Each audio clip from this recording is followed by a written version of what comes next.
Welcome back, ladies and gentlemen. We're getting very close to the end here. We're going to be talking about energy now. Now, the energy unit is pretty short. There's 2 lessons. You already have the notes, which is going to make things a lot easier. But we're going to begin by sort of taking a look at what we call a discrepant event. Now, a discrepant event means something that doesn't behave according to our understanding of the world. It is strange, much like most physicists. And because it's strange, it requires us to expand our horizon and to develop new tools to be able to describe things. So the way I usually showcase this with this. It's called a Newton's cradle, named after Sir Isaac Newton from the dynamics unit, who did many wonderful things. And you guys have seen this particular tool before. Now, Newton himself didn't make this. It was made by an engineer, and he made it as a desk toy, something to entertain yourself. And of course, you've seen this before. You know what it does. And if I were to ask you guys to draw a free body diagram of this, I'm pretty sure you guys could manage that. It'd be pretty straightforward. But things start to fall apart if I start to do some Newton's cradle tricks. If I raise both of these to the same height and I let go, what's going to happen? Now, there are so many different possibilities. Usually, I will ask the class to sort of like brainstorm some options. We would do an experiment, right? We would assemble some ideas. We would put things together. We would come up with concepts. But we can't do that right now. So instead, what I'm going to talk about is what we can see. So if I lift up both sides, the usual one that people assume is that the forces will cancel in some way, right? Equal forces on both sides going in opposite directions. They hit, they cancel. But when I let go, they don't do that. The forces seem to pass through each other. They just move on through. They slide on through. And this usually quite surprises people. We expect forces to cancel, and yet here they're not. In a similar vein, I might ask, what's going to happen when I lift 2? Usually, someone will suggest that this one here will go twice as high because there's twice the force. And that's not incorrect, except that's not what we see. These are discrepant events. They do not match our current framework, our current understanding of physics. So we have to expand them. We have to appreciate that there's more going on. I'm not also sure if you can hear it all, right? The clicking. If you've seen one of these before, you know it clicks as they hit. Click, click, click, click, click, click, click, click. What's this one going to do? We've got 2 on one side, 1 on the other. Based on everything we saw, right? We know what this does, 2 on one side, and we know what 1 on one side does. So we put all that information together, and what do we see? Madness, right? Pretty cool. 2 come in, 2 come out. 1 comes in, 1 comes out, and then it alternates.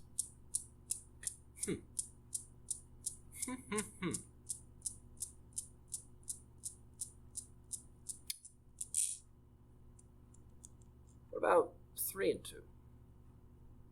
Well, based on what we just saw, 3 should come in, and then 3 should come out, and 2 should come in, and 2 should come out going the other way. Well, when I do that,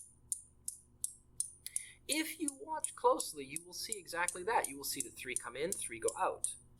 3 come in, 3 go out. 2 come in, 2 go out. But if you didn't know that's what you were looking at, it would just look like the one in the middle is switching sides over and over again, doesn't it? So there you go. This is a discrepant event. It's a gap in our knowledge. It requires us to be able to explain this, to explore this. And what we want to explore is energy. Now, this of course leads to 3 fundamental questions about energy. The first one is, what is energy?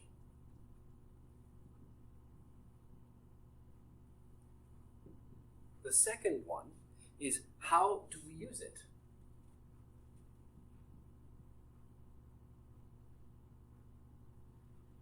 In physics, of course. And then the third one is, how do we control it?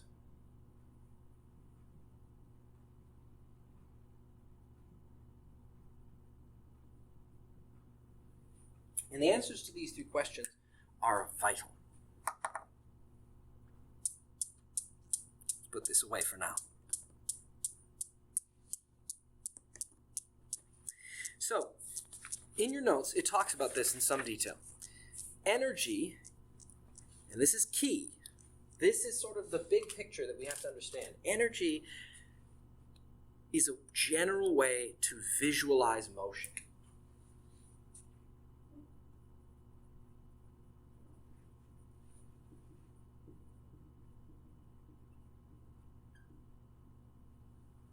Visualize, picture, however you want to say it.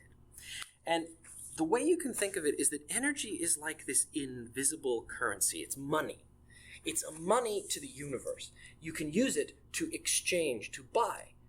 If I have an object and I want that object to move, I spend energy and then it moves. If an object is moving, it has energy in some way.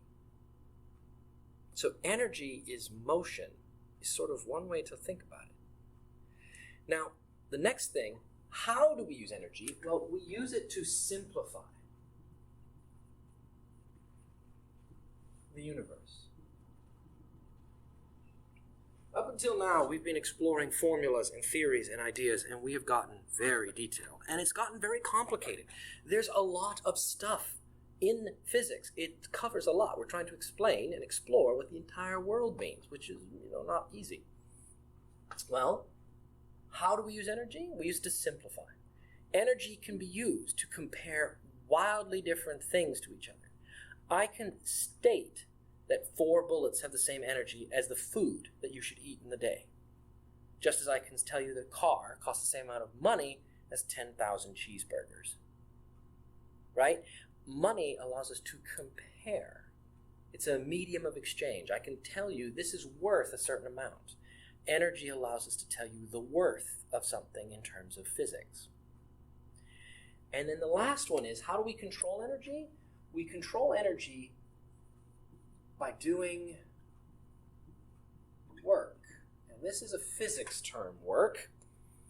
Work is different from the work that you are no doubt doing right now. Work in physics, well, let's take a look at it. Work in physics is described by the equation W equals F times delta D. Now, work is a scalar. It's not a vector. And its units, if we take a look at them, are newtons times meters, which we usually shorten to joules. Joules, those who took chemistry may remember, joules came up in there because it's the unit of energy. Oh wait, we're in the energy unit, that makes sense. It's almost like physics and chemistry are connected in some way. So what we're dealing with here is that I can add energy to a system and I can take energy from a system by doing work. Work is how I control the amount of energy I have. So if we use the money analogy again, right, I can buy something by taking out my wallet, pulling out some money, and handing it over. So by giving someone money through the method of, say, a dollar bill, that is the method that I use to control how much money I have. Well, if I want to control how much energy I have, I do work. Okay? And then there are, of course, 2 different kinds of work. I can do positive work, or I can do negative work. Now, positive and negative work are misleading in some ways because it's a scalar. So we're not talking about direction here, not exactly. What we're talking about is the direction of the 2 vectors that make up work. Force is a vector, displacement's a vector. So this might look somewhat familiar. Positive force, positive displacement. Negative force, negative displacement. Those are both positive work. Positive force, negative displacement.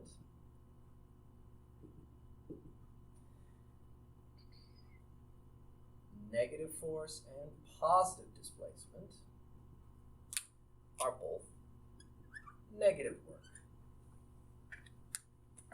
So when the force and the displacement are at odds with each other, going in opposite directions, I take energy away. I am doing negative work, we call it. I am removing energy from the system. However, when they are both positive or both negative, when they work in the same direction, then I am adding energy. And that's it. That's the whole big idea. So, we can summarize that real quick. We'll just stick it over here. Positive work adds energy.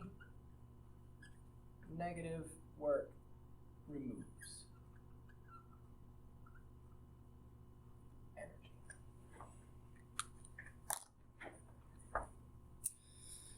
So there we go.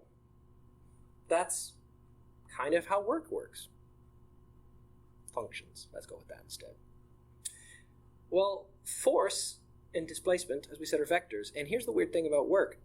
This could be zero. I could have zero work, right? Like if I have no force, not touching it, well, I'm not doing any work. So the amount of energy doesn't change. If I have no displacement, there's no change in energy either, right? Like I can push on this wall for a long time, but if nothing moves, I don't change the wall's energy in any way. The energy stays the same. And that's because energy is motion. Energy is all about things moving. So, once again, what does that mean for this?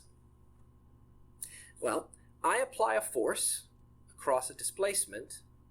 It moves, and I did a force to do it, so that means this thing has more energy now. Up here, it has more energy.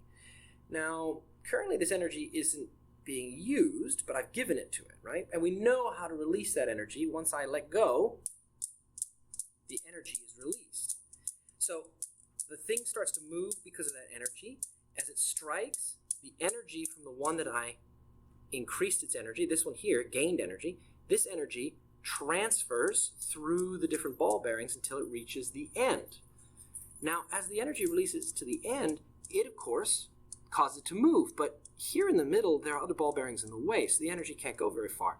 Here, there's nothing in the way, so what does it do? It flies up. But why then did 2 make 2 move? Well, for that very simple reason. When I lift 2, I've given enough energy to move 2. So it moves 2 on the other side. So, that's the basic idea. And let's talk about this more holistically, okay? Here's how I usually go about it, right? And you see this in your notes. So let's say for lunch, right, straight after lunch right now, let's say for lunch that I ate 2,000 joules, which is, you may remember, the unit for work, and it's also the unit for energy, because energy and work are the same. Work is how I control energy, but they're the same thing. So let's say I ate 2,000 joules of food. How much energy do I have to go to the weightlifting room? Right? So I ate 2,000 joules, so I have 2,000 joules, because that's how much I ate. Energy stored in food is just another type of energy. It's usually chemical energy, which is the energy of bonds. Again, some chemistry for those who remember their chemistry class. So it's the energy stored within the bonds of molecules. And the way your body works is that it breaks those bonds through the wonderful power of chemistry, releasing that energy so you can use it to move. So if I lift a weight that is 100 kilograms, and I lift it 2 meters from floor to over my head, how much energy did I use? Okay. This is a pretty simple calculation we're going to see. So make some space.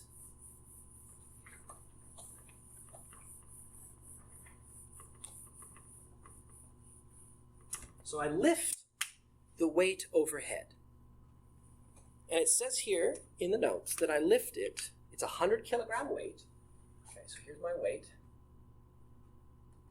It's 100 kilograms. Now, I've asked people in the past, am I lifting a big weight here? And they're just like, man, Mr. C, I don't know, 100 kilograms? That's insane. We're using these numbers for nice round, simple reasons, of course. I can't actually lift 100 kilograms. Sorry, guys.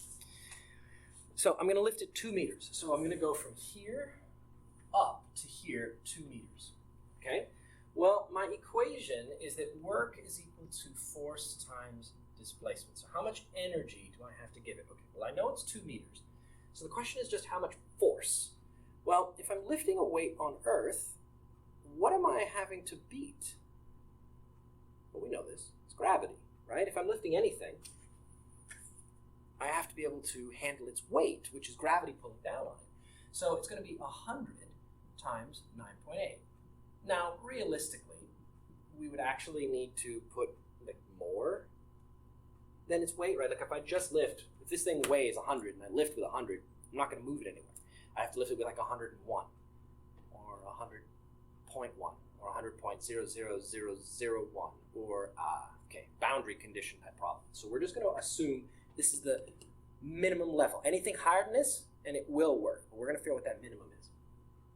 Okay, so we set that up, and we grab our trusty calculator, and we punch some numbers in. 2 times 9.8 times 100 equals 1960 joules. Oh, so how much energy did I use?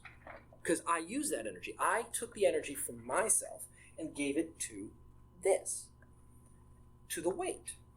Well, there you go. Well, how much energy do I have left? Assuming that I only ate that one meal. Oh, well, like 40, right? Because I had 2,000 and I used 1960, so there's only 40 joules left. This is kind of the reason why you, especially teenagers, need to eat so much. Humans are very energy inefficient. We require a lot of energy. I usually talk about this in ecology here, and a little bit in chemistry. We need to eat all the time, constantly. I know, your parents will complain that you eat all the time for sure, and you might not think that you eat anything more than anyone else, and to be fair, you probably eat about, 5-6 times a day? Because you're growing and all that. Well, there are a lot of organisms on this planet that eat once a month.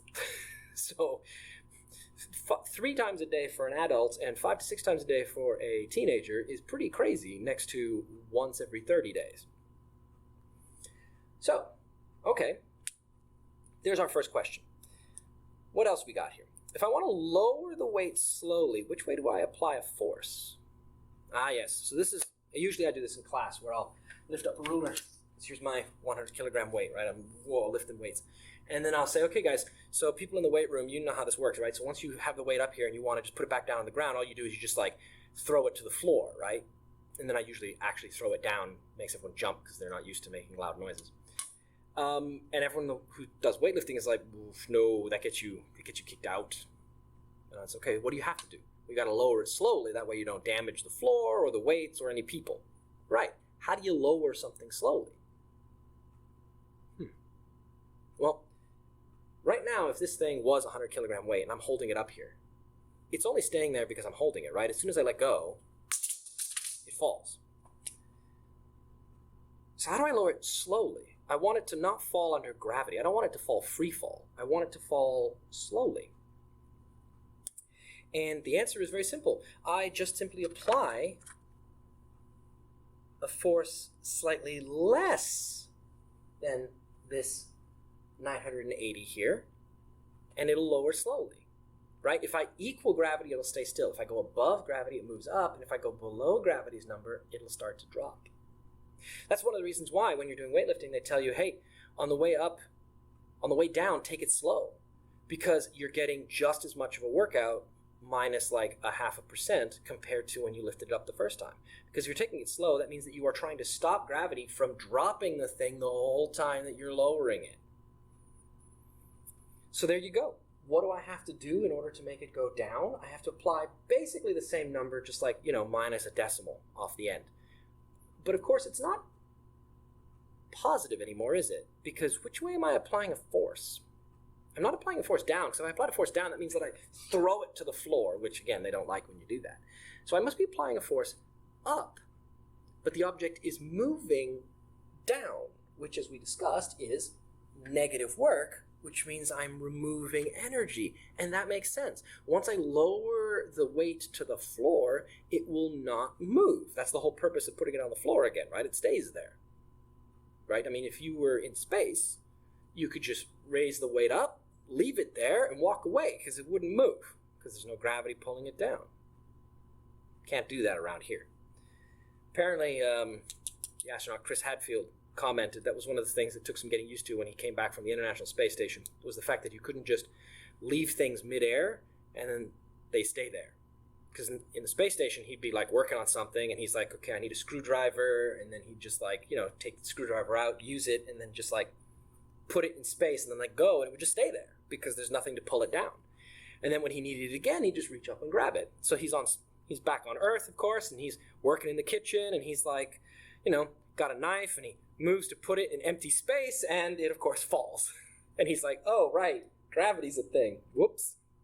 The things that humans get used to, right? All right, so what else we got here? If I was just tired and tried to release the weight instead, how much energy does the weight have? Ah, there you go. How much energy does the weight have? Well, we don't, okay, it's 100 kilogram weight, and it's 2 meters in the air. Oh, wait, we know how much energy it has. I gave it the energy when I lifted it. It's got 1960. Because that's how much energy I gave it, right? I added energy to the system. There it is. So if the weight were to fall, because I didn't do it properly, and it lands on my foot, crunch, how much energy does my foot gain? How much energy does the weight have? 1960. And then it falls and stops, and it gives all the energy to my foot. So my foot has 1960. What happens if my foot can only handle 1500? Right?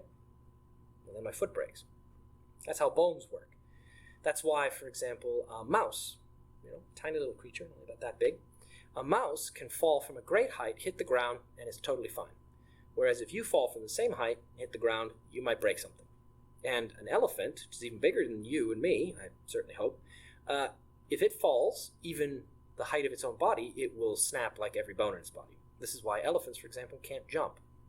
Yeah. So like if there's a slight step, elephants won't try it. Because they're like, if I slip and fall, I'm dead. And the reason for this is very simple. The strength of a mouse bone, a human bone, or an elephant bone is basically the same because we're all mammals. So we've got the same basic bones. But a mouse is much lighter, so it has less energy when it falls from a higher distance. So when it hits the ground, its bones can absorb the shock of the energy that it was transferred and just scamper off. Whereas an elephant or us, when we hit the ground from too big of a height, we have a lot of energy, and that amount of energy exceeds the energy that our bones can handle, so things break.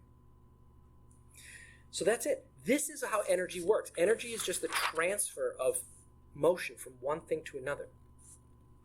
So if that weight, instead of falling on my foot, lands on a seesaw, one of those things that look like this, right? We're going to have a weight here, and my dumbbell, my 100 kilogram dumbbell, is going to land on this. Boom. And if that weight is only 50 kilograms, how high is it going to fly? Right? We know it's going to fly, right? Because we push down on one end and it pushes the other end up. Well, how high? What's it going to do? Well, gravity's the same, 9.8. The distance we don't know, but what's the force going to be? The mass. Well, the mass is 50. Oh, well, look. The amount of energy that the system has is staying the same. It's still 1960. So this weight, when it lands, has 1960 joules. It gives the 1960 joules to this guy because it transfers the energy. Well, 1960 joules with a 50 kilogram weight at 9.8 for gravity is going to go how far? Well, if I do this math, what I'm going to find is that the displacement is going to be 4 meters. The thing weighs half as much, so it goes twice as high, because that way the energy stays. So this is what I say when I mean that energy is motion. All of these things moving. I'm lifting it up, I'm dropping it down, it's hitting something, it's shooting something up in the air. And all of this is comparable because energy is good for that. Energy is the money of the universe. It allows us to compare everything, to understand what's going on. So there we go.